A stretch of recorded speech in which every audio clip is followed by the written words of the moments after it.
නමෝ තස්ස භගවතු අරහතෝ සම්මා සම්බුද්දස්ස නමෝ තස්ස භගවතු අරහතෝ සම්මා සම්බුද්දස්ස නමෝ තස්ස භගවතු අරහතෝ සම්මා සම්බුද්දස්ස.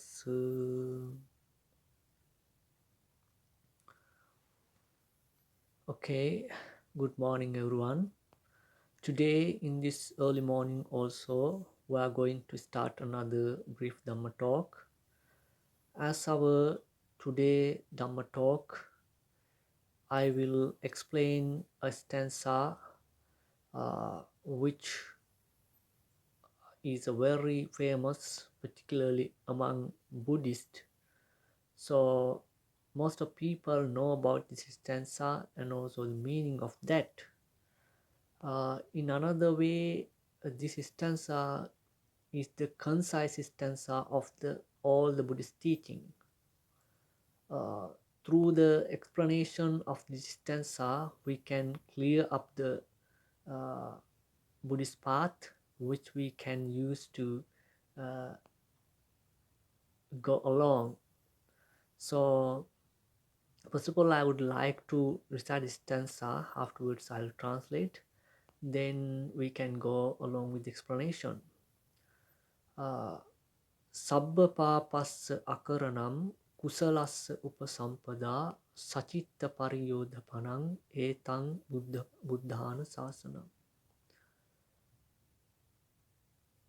Getting out from bad deeds or avoiding bad deeds and engaging with good or the wholesome deeds and purifying the mind is the Buddha's advice. Right, so 3 steps are given in this stanza to purify our mind. So our main expectation of following Buddhism, as you know, the overcome of all the mental impediments or defilements. So due to these defilements, particularly 6 type of causes, we are going along in the samsara or the birth circle endlessly. 3 of root causes lead to get rebirth in the fourfold hells. Other 3 root causes lead to get rebirth in the wholesome realms. In basically Buddhism explain 31 realms or its states which individual can born after their departure or the death. So there are fourfold hells. Other rest of all are heavenly realms according to Buddhism, including this human world. Right, so even though there are a lot of suffering that some people have to explain, but this is a very good realm to get birth and particularly to a very suitable place to practice Buddhism. Right, so if there is Buddhism, so therefore having a good human life is a very good condition, very good cause to go along with the teachings and reach to the ultimate goal of purifying the mind. So that is the value of having a human life. Now we have got a human life, so we have to use it, maximum use it. So however, according to as I mentioned, our main expectation of practicing Buddhism is the purifying the mind, or the complete eradicating of the mental defilements. That is the main expectation.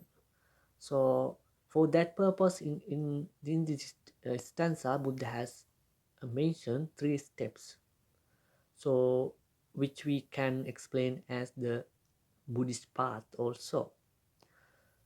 As I mentioned, there are six type of root causes. Three of them are unwholesome, three of them are wholesome. First of all, let's try to understand a little bit about these defilements. Then we can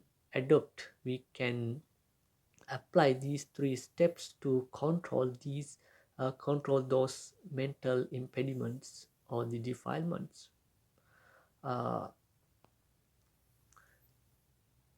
Hatred, delusion, and desire or the craving is the are the unwholesome root causes. Non-desire, non-hatred, non-delusion is the are the wholesome root causes, right? So there are six type of root causes. Due to these root causes, we are intending to do different acts. When there is hate in our mind, we are intended to do uh, destructive acts. We get the idea of killing, we get the idea of destruct others properties, harm others, bullying others, and we expect others destruction. That is the simple or the normal nature of the this mental factor, right? Due to that root cause, we are doing a lot of destructive acts. All the wars that are occurring even in the present moment in the world, uh, due to this mental root cause, uh, it is more destructive that uh, the hate that arises in bunch of people towards one object, one goal, right? So one side of group of people expect other side of destruction, so they are working for that, they are executing their plans, so there are therefore there can be expected huge clashes between people, right? So even between animals, right? So the nature of this mental factor very universal to everyone, right? So it doesn't matter the country, the race, the what type of life that they are uh, that they are having. So if this mental factor is arising in their mind, definitely the characteristic would be same, right? So therefore, uh, we have to understand the first of all the characteristic when we are controlling these type of mental factor, right? So these are the we can, in this way we can explain other root causes also, but in basically you have to remember, we can get more chances to talk about these things in detail in later on, not today. So however, uh, these are the six type of root causes. According to Buddhism, according to Lord Buddha, if we can eradicate, if we can control or and as we are suppressing these unwholesome root causes by following Buddhist path, and also the finally we can eradicate, we can remove these root causes completely from our mind, right? These are, yeah, first of all, I had mentioned these are not uh, kind of uh, these mental factors have no forms. These are formless things, but we can weak the power of this mental factor executing uh, in complete opposite of this mental factor. So and finally, we can remove, eradicate this mental factor from our mind. That state is called the nibbana, or the complete extinguish of defilements, right? So that is expectation. So uh, that can be done. Okay, now let's try to understand the layers these defilements are uh, in our mind, right? So in what kind of layers that these mental factors are uh, in our mind. There are three type of layers are taught in Buddhism, that these defilements are uh, existing in our mind. Before that, I wanted to say you that saying that all the things that uh, Buddha mentioned, if we can destruct the unwholesome side of root causes, then the wholesome root causes are also as a result of it becoming numb, right? So they are becoming only actions, right? So that's what happens when we destruct the unwholesome root causes. So therefore, our main purpose, main object is uh, eradicating the removing the unwholesome states, root causes from our mind, right? So that's what I wanted to mention. So then let's try to understand the layers, the levels that these mental factors are in our mind, right? So there are three type of layers, three type of levels, right? First one is dormant life level, we call the hidden level, right? So second one is the outburst level, and third one is the defilements outburst. Yeah, outburst level means the third layer. The third second one is the hindrances level, right? These are the three layers, right? So hidden level, hindrances level, and the outburst level, right? So these are three levels or the layers. Again, I have to mention, even though I'm mentioning these things as layers, but they, you have to remember, these mental factors are formless, right? They have no forms with which we can see our from our naked eye. We can't see, right? We can only experience them, right? So these are three layers. The Okay, let's take the hatred, anger for an instance, right? So as we did even previous. So at this moment, you as no, as ordinary beings, we get angry time to time. But the what has happened to our anger, hate at this moment? So we know, if we meet with we meet with an object which we don't like, so definitely we get angry, we get upset about that. So that is the characteristic of the anger, right? So getting upset, getting showing the uh, uh, upset expression towards that, right? So getting moody about that, right? So then that is the normal characteristic. So however, what has happened to that uh, anger at this moment? We know we have with the anger with us. Some of people complaining about that. I have a very bad mm, anger uh, anger in with me. But when we concern about that, the root cause of the anger at right now, it cannot be seen at this moment, because another type of mental root causes are uh, coming out from our mind, and we are existing with them at this moment.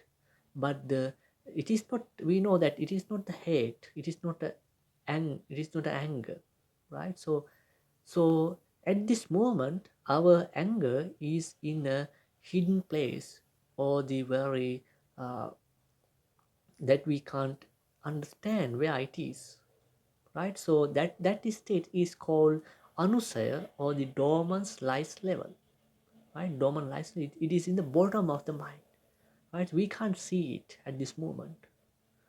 The second one is the outburst hindrances level.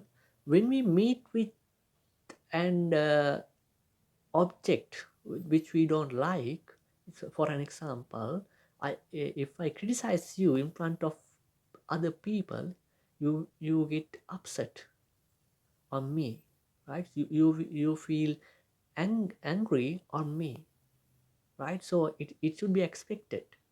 Sometimes you would intend to blame me in front of people, but if you do have at least little bit respect on me, you will control your anger, but as not saying any words for me, but still your anger is still there. You are just like burning from your inside. That stage is called hindrances level. Anger is not anymore in a hidden place, in a hidden area. It has come to uh, the uh, come to up, and it is existing in our mind, uh, and we are still thinking how to get revenge, how to overcome this problem, and like that way we are thinking angrily about other people towards, it may be on me, right? That stage is called hindrances level, right? These all stages we are experienced in uh, different part of our days, right? So sometimes we don't get any we don't get angry. Sometimes we get angry but we don't say anything. We still it is still existing in the mind. So but when it is come to the fruition, so which means developed into higher level, we can't control ourselves anymore. Then we are intended to do different things. We are intended to talk angrily. We blame others, criticize others, and we scream at others, right? So we do normally these things, right? So yeah, that stage is called the outburst level, right? So now it is clear the three levels of these defilements which are existing, uh, which we can experience actually, right? So to control the not only anger but also the desire also is same, the delusion also is same. But with the anger and the desire, delusion is always coming, right? So delusion is always coming with these two factors. If there is anger, definitely there is delusion also, right? So I would mention you a very interesting definition that Lord Buddha has given to explain these three root causes. I would mention one. You have to understand the other definitions also in same way, right? But the definitions are same way, but the only have a slight difference, right? So here Buddha has mentioned, when you get angry, you are just like a blind person. I'm not insulting anyone, anyone's disabilities, right? But when we concern about the nature of a person who can't see, right? If you imagine you are uh, someone fold your eyes, someone close your eyes, then you can't see, right? So then you understand things. You get the awareness of the things by touching, right? So even though you are touching things, sometimes you touch the suitable things and unsuitable things, good things and bad things, and safely things and unsafely things, right? You touch everything, but you sometimes you would intend to explain what you are touching at this moment.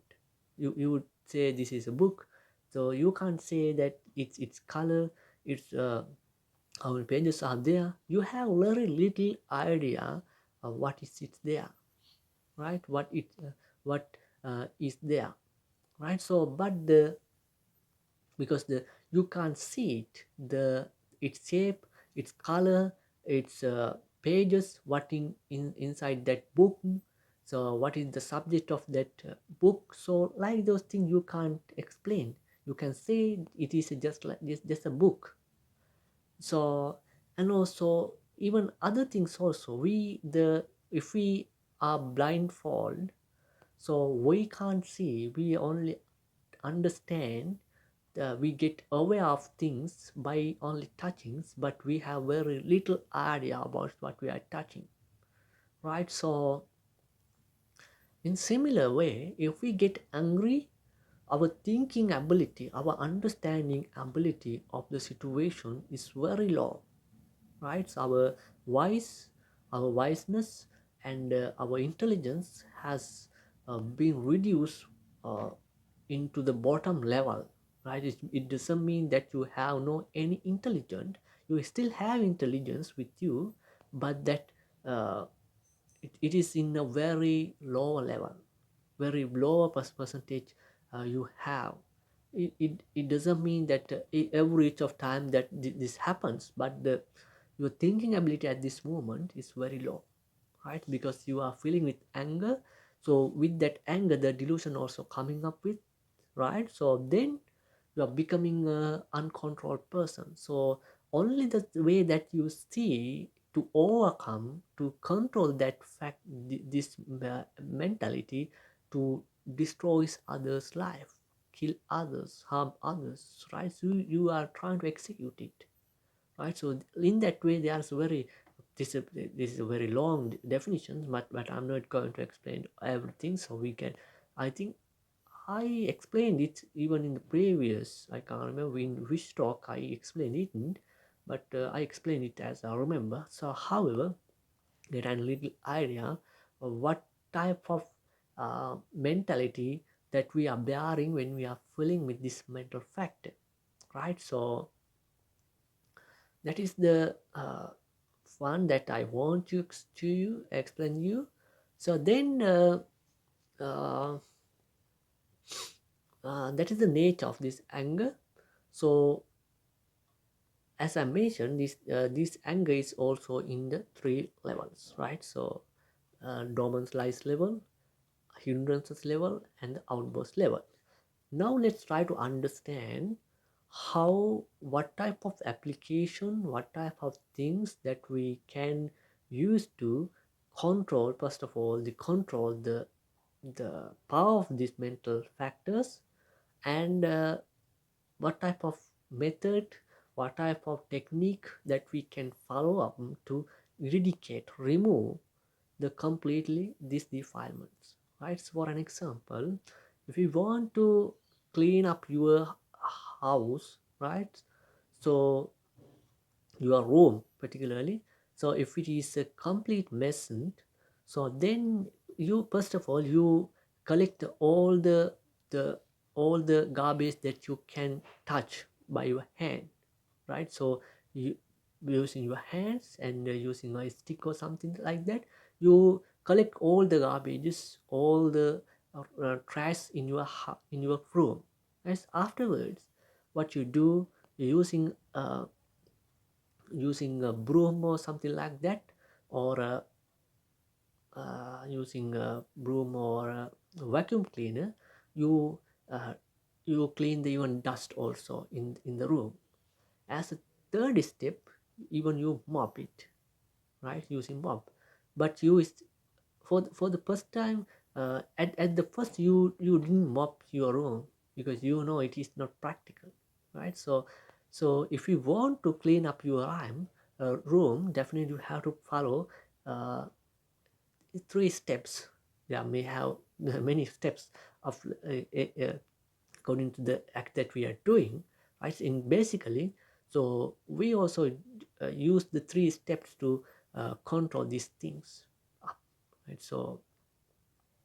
So first one is we have to stop doing bad deeds, right? So doing bad deed means, so uh, doing bad deed means uh, we are uh,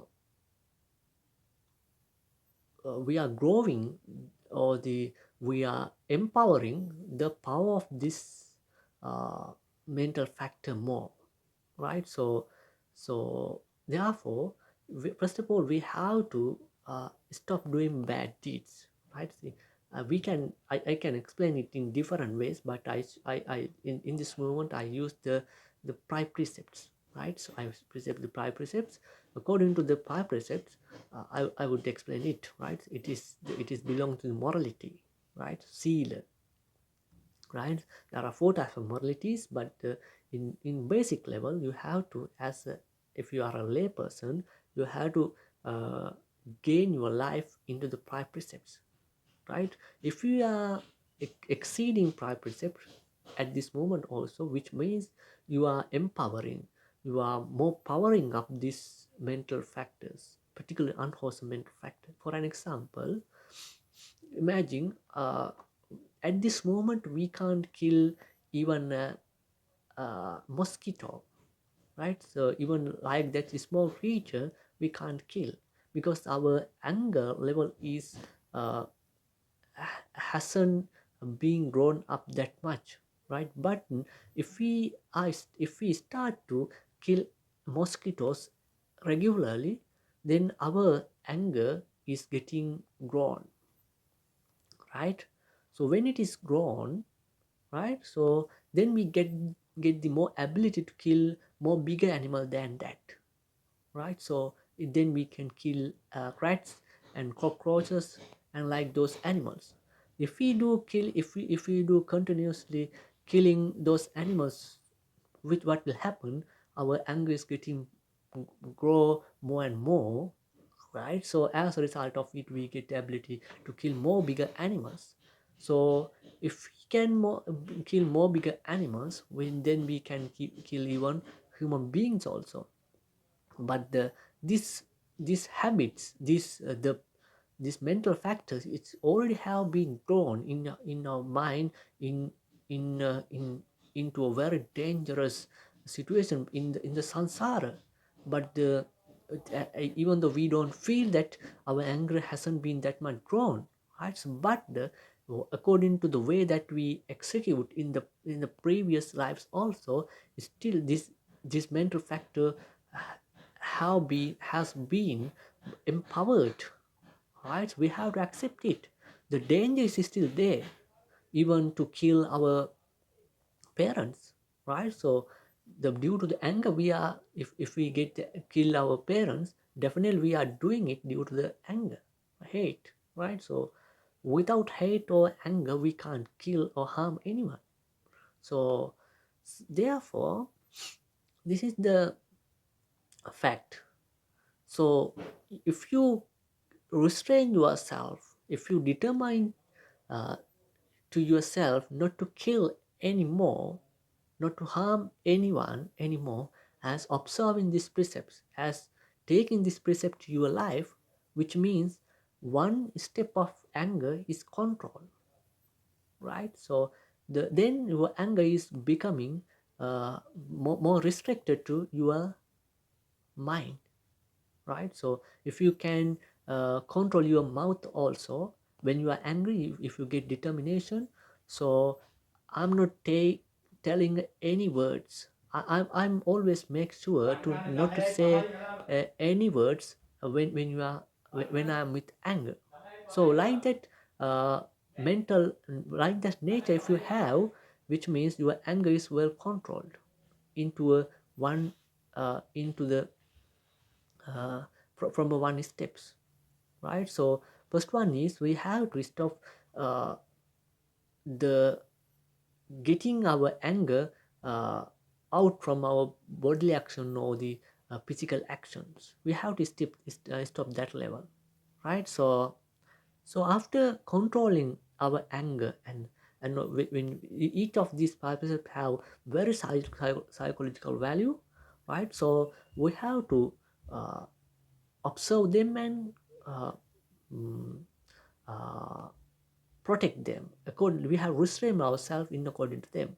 Then our the one level of our defilements uh, are controlled quite well, right? So and the second step, then our and the defilements are restricted to the uh, only to the mind, right? So we have only two steps to control. So then we practice concentrative meditation, right? So when we concentrate our mind, so it is a very hard work, a lot of dedication is needed for that. So when we practice uh,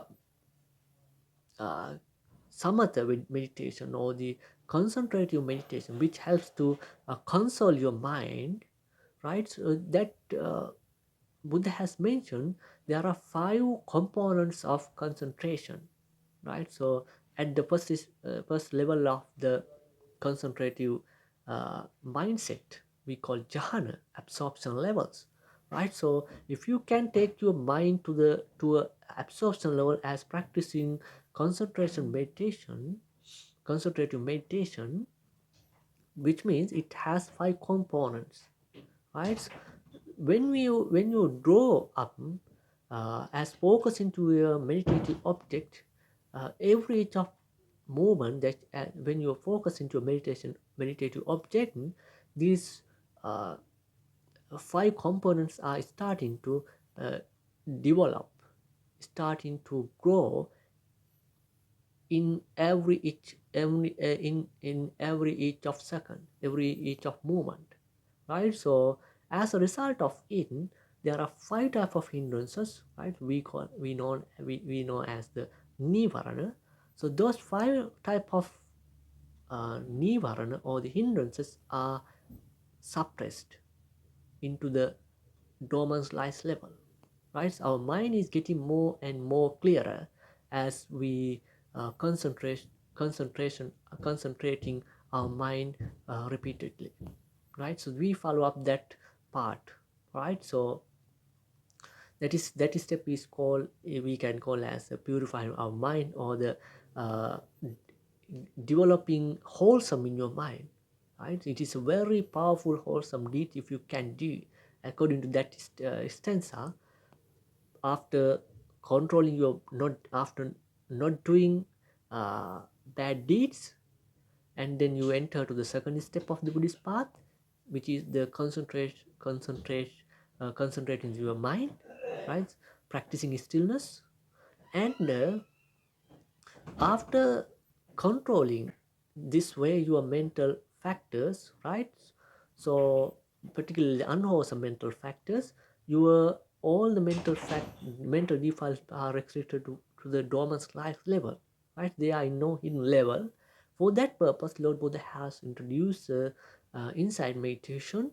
I'm not getting that much time to explain it, because due to time constraint, we already have spent more than 30 minutes with this talk. I would explain about concentration and concentrative meditation and the insight meditation later on.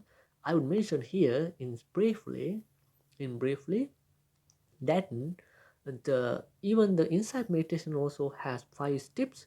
So when we follow up that 5 step by step, as by being very mindful about our objects, right? So we get the more and more wisdoms, right? So we get more and more understanding about what's going on there. So then due to that understanding, so we are uh, due to that understand, we are losing uh, the craving that we have towards those objects.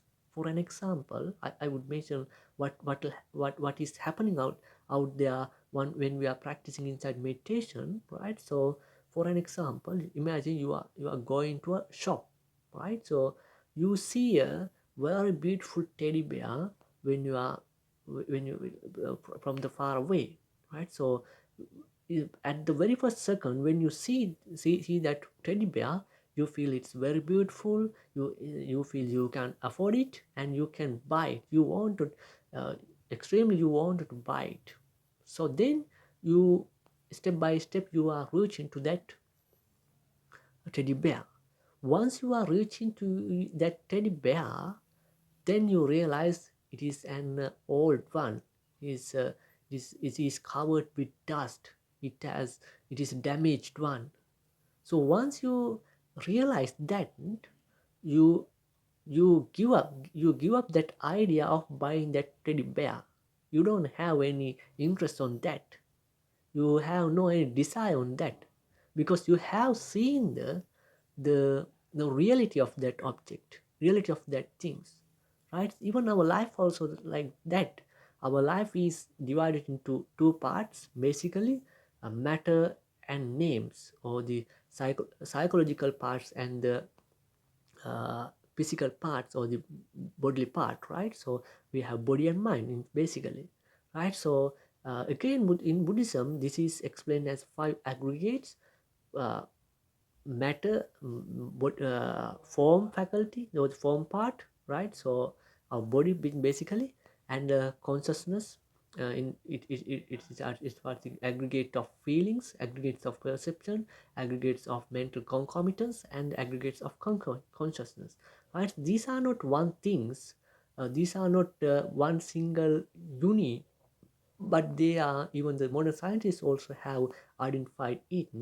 So our body is also is made with the very small tiny parts we call elements, and the modern scientists use the terms of sometimes the atoms or the neutron, proton, like those uh, definitions are given to to like those things, very small parts. Our bodies also, everything in this world are made with these things, right? When we see that reality through our wisdom, we are losing the interest, we are losing the craving that have with us towards this life and the other things. We feel until today we have been deluded.